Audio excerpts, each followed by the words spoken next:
À l'Union populaire républicaine, nous considérons qu'il faut répondre aux problèmes écologiques et environnementaux sans faux semblants.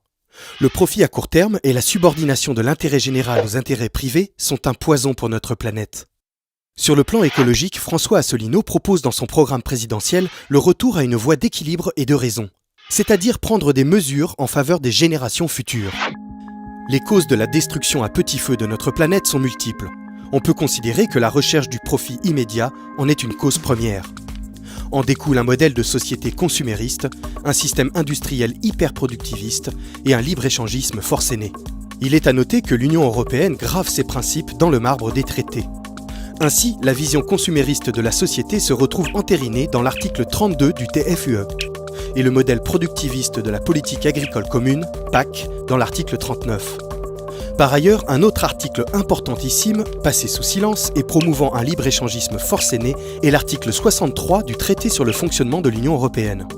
Il permet la libre circulation des capitaux, ce qui signifie que les entreprises peuvent délocaliser et produire à 15 000 km de chez nous sans être inquiétées. Quel est l'intérêt pour les entreprises ? Il est plus profitable de produire dans un pays où les normes notamment salariales, mais aussi environnementales, sont bien moindres qu'en France. Moins de dépenses pour se mettre aux normes ou de taxes pour nettoyer ou prévenir la pollution, donc plus de marge. C'est le moins-disant social et le moins-disant environnemental qui est le plus compétitif.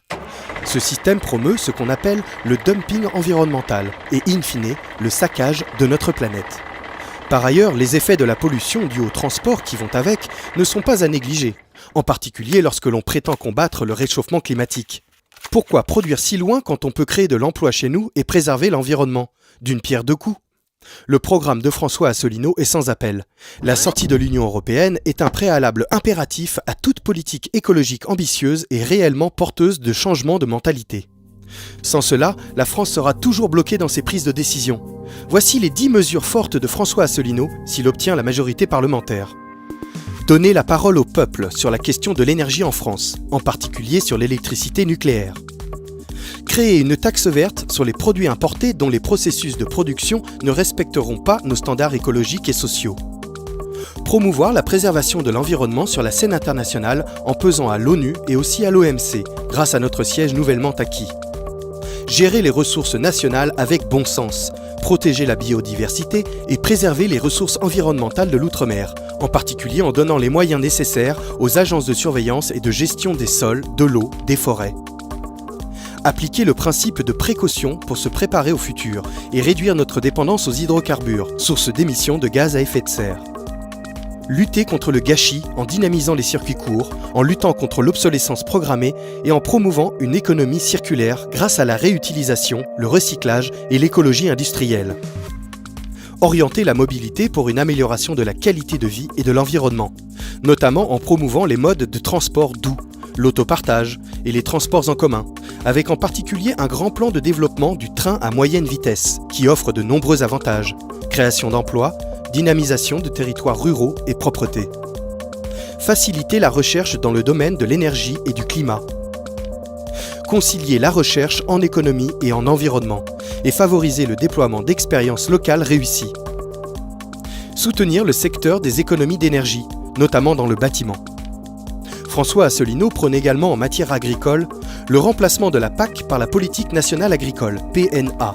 Les subventions aux agriculteurs seront bien évidemment maintenues, puisque les subventions prétendument européennes sont en fait de l'argent français. Un nouveau modèle pour l'agriculture française, en favorisant une agriculture familiale et de terroir, au détriment des exploitations productivistes de très grande dimension. L'interdiction des OGM, rejetée par 80% des Français. L'interdiction de breveter le vivant. La libération des semences paysannes. La promotion de la permaculture tout en étudiant sa viabilité économique. L'amélioration du bien-être animal. François Asselineau considère qu'il faut faire appel au bon sens et arrêter cette course effrénée au profit. Si la France est pionnière dans l'instigation de ces mesures à la fois drastiques et raisonnables, beaucoup de pays du monde lui emboîteront le pas. La préservation de notre écosystème mondial, source première de notre prospérité collective, est devenue un enjeu majeur. La France doit en être une des locomotives.